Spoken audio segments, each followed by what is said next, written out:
When you think of Los Angeles, you might think of Hollywood, celebrities, or this picture traffic that every urbanist has to use at least once or twice. This video displays the massive suburban sprawl that Los Angeles has turned into. But what if I told you that this isn't entirely the fault of cars? That LA's sprawl started with a little red streetcar and a railway executive who wanted a quick buck.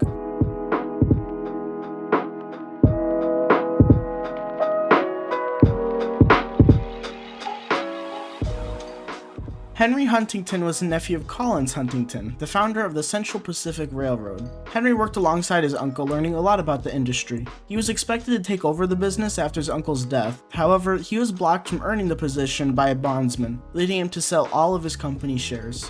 With the extra money from the sale, Henry decided to buy an existing railroad, the narrow-gauge Los Angeles Railroad, which operated streetcars in the ever-growing city.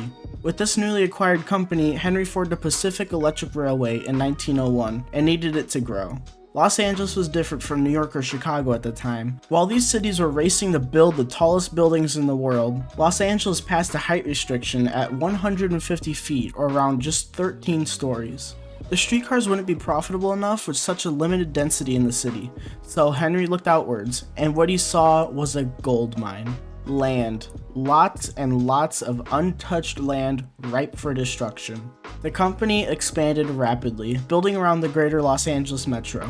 Towns such as Huntington Beach, which, hint, it's literally the guy's name, were established almost solely by the company. They bought as much land as possible to build houses, businesses, and anything that a town could need. And the only way out was, of course, those little red streetcars, which conveniently carried the town's electricity above its rails. Huntington and friends sat in their enormous stacks of cash and laughed as the lush orchards and fields of Orange, Los Angeles, and San Bernardino counties became sprawling communities connected solely by the company's trains. But new cheap land was drying up, and cracks began to show in Pacific Electric's strategy. With well over 1,000 miles of track, the Pacific Electric had the largest interurban network in the world. Those wealthy enough would buy a car to commute to the city, while the cities themselves began bus services to combat Pacific Electric's mere monopoly on transportation. No other option, they had to hike fares to cover the cost, with such many riders to find alternatives. Although the company did raise fares once, any further fare hikes were blocked by regulators.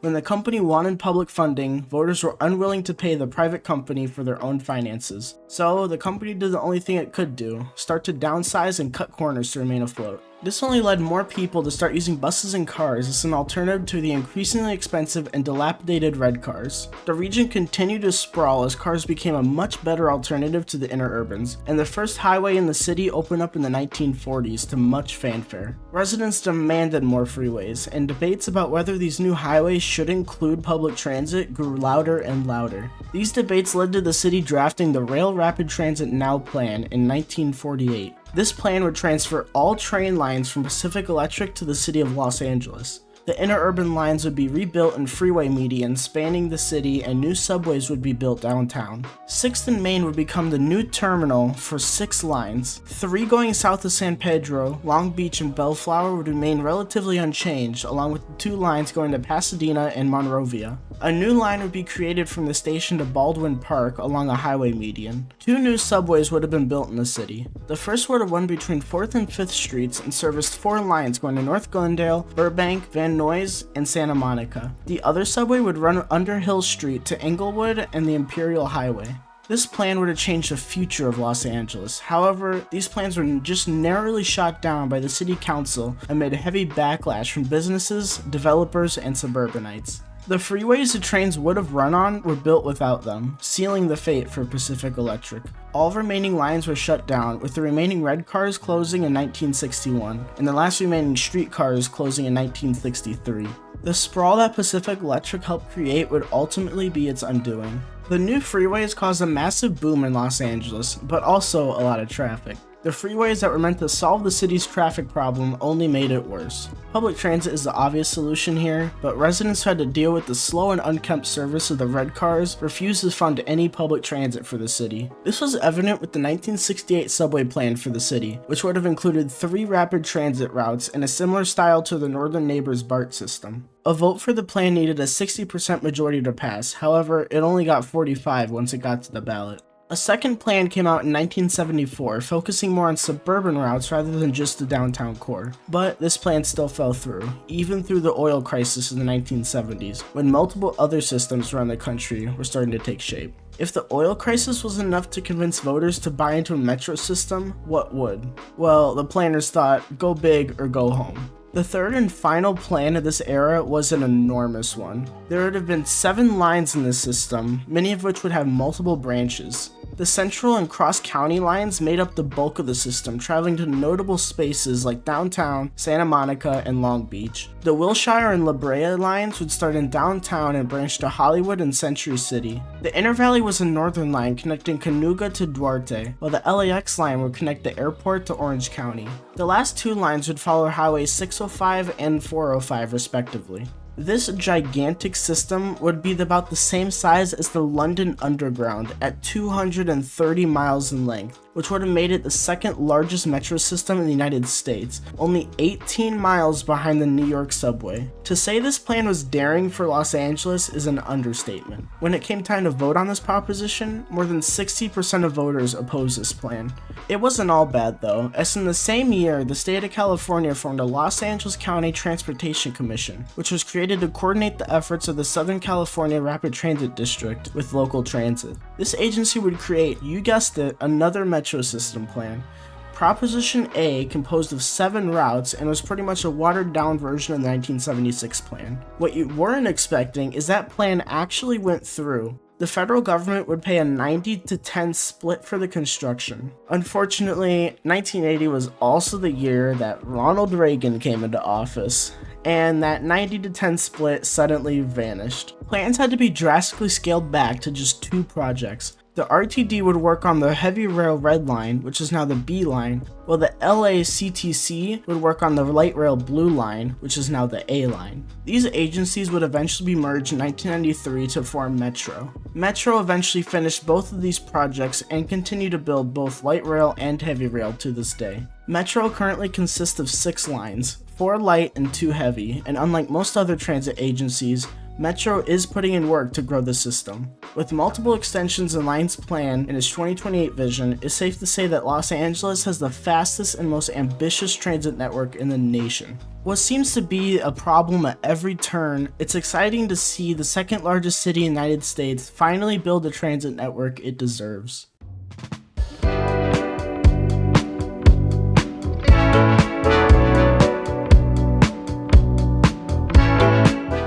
Philadelphia was the 3rd largest city in the United States in 1910, with 1.5 million people living inside the city. Being such a large and relatively old city, it's surprising that Philadelphia didn't have a subway or elevated train like New York, Chicago, or even Boston, which at this time only had half of Philadelphia's population. The streetcars of Philadelphia were world class, however, being named the best in the country in the 1880s. But technology was advancing rapidly, and while other cities were starting their first elevated metros, Philadelphia hadn't even legalized them yet. That wasn't until 1901 when Pennsylvania allowed the construction of subways and elevated tracks in the city. This wasn't done out of the kindness of their hearts, oh no, but rather due to some good old-fashioned political bickering. The senator who championed this bill, Matthew Quay, had some beef with William Elkins and Peter Winder, owners of the company that had a near monopoly on Philadelphia streetcars. This all started because they didn't vote for him in his recent election. How dare they? This bill is meant to take a stab at their business by offering an alternative.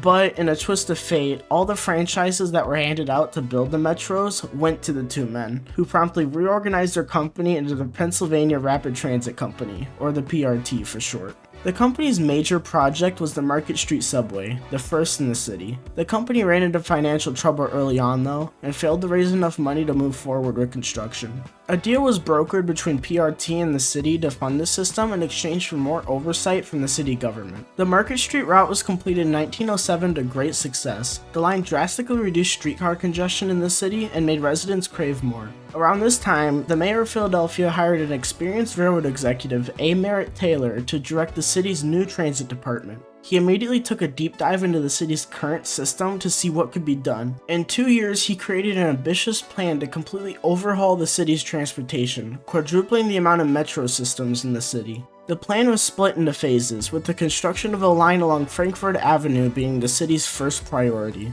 A new subway along Broad Street would be constructed from Navy Yard in the south before splitting in the north to Olney and Rising Sun Avenue. A subway loop would be built along Walnut and Arch Street in downtown to better connect the subway to the system. Another elevated line from Barbie would be built along Woodward Avenue before going underground under Chestnut Street to Camden, New Jersey. The final line would branch from the loop along 29th Street, passing East Falls and ending in Roxborough. The system would have been around 43 miles in length, which would have made it the 6th longest system in the United States. And as you may have noticed if you're familiar with SEPTA's system, much of this plan was built. The Frankfurt Elevated started construction in 1915, which at the time was anticipated to take 3 years to open. However, the First World War delayed construction for another 4 years. The line was officially opened in 1922, nearly doubling the original length of the line. 2 years later, the second part of the plan, the Broad Street Subway, would begin construction, although with some changes from the original vision. Instead of branching in the north, the line would continually run down Broad Street to Olney Avenue. The downtown loop was also cut out of the plan. Instead, the subway would continue down Broad Street to the south. The northern section from City Hall to Olney opened in 1928, while the southern half would be opened gradually from 1930 to 1938, with its terminus ending at Snyder Avenue. The Broad Street subway would be the last full subway built in the city. SEPTA was formed in 1965 to consolidate transit in the region. 4 years later, a portion of the Taylor Plan from 1913 was realized when the Patco Speed Line connected Philadelphia to Camden and beyond with a metro. Although SEPTA didn't build this system, the Delaware Port Authority did. The only other mass transit plan for the city was in 2003 when studies began on the Roosevelt subway. This would have expanded the Broad Street subway to the northeastern half of the city and greatly expanded the system. Although the 2003 plan failed because of budgeting, there is currently a revival of the plan after the collapse of an overpass on I-95. After decades of little to no expansion, I hope that SEPTA can finally take that leap and expand its metro system.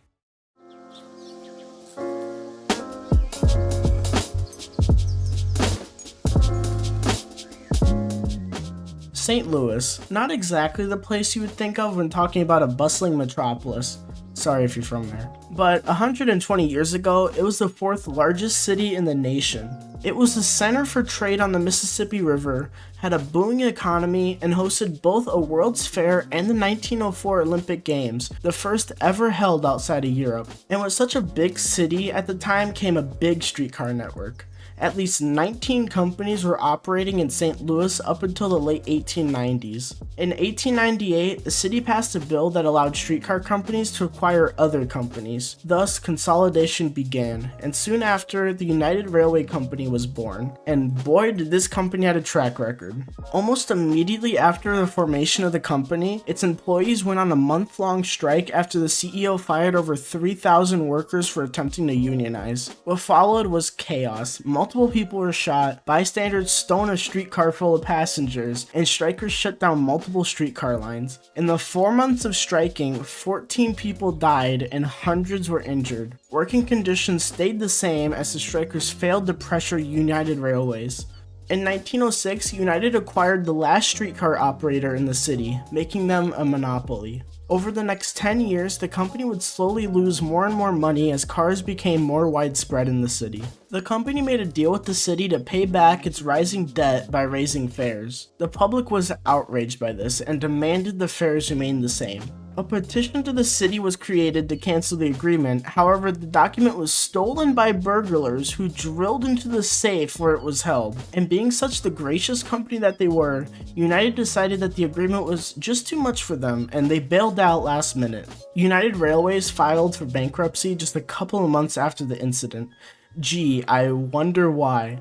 The bankruptcy was eventually settled in 1925, leaving the company still operating. With the streetcars clogging the streets of the ever-growing city, a plan was pushed out to consolidate United Streetcars underground. The plan drafted by a board of aldermen suggested 6 tunnels throughout the city. The Broadway, 9th, and Grand tunnels would be a throughway for streetcars going through the city, while the Washington, Olive, and Market tunnels would consolidate streetcars going into the city into a large terminal. What makes this plan so much more unique than all the other streetcar tunnels is how they future-proofed it. After the completion of this Phase 1, there would be a Phase 2, which would have converted and expanded the Washington, Market, and 9th Street tunnels into a full-blown metro, expanding west to Taylor and Manchester Avenues, south to Benton Park and Compton Hill, and north to Fairgrounds and O'Fallon Park. The combination of phases 1 and 2 would make the system around 25 miles, which would make it the 8th longest in the United States, ahead of Miami and behind Philadelphia. If these tunnels ever were built, the United Railway would likely still have gone out of business despite the presumed increase in ridership. I'd presume that most of the tunnels that were for streetcars would have been demolished, while the metros would have been taken over by the city. St. Louis is far from the large city it once was, but surprisingly, the city has a decent rail line connecting St. Louis and its suburbs. It'd be great to see this system expand, maybe adding a north and south line to further connect the city together. St. Louis is such a great and underappreciated city that deserves to have way more transit. Thank you all for watching the third part of this series. I'm not sure if I'll be making more of these or not, as I do have other ideas for videos. Subscribe to my Patreon if you'd like to support me, and I'll see you all in the next one.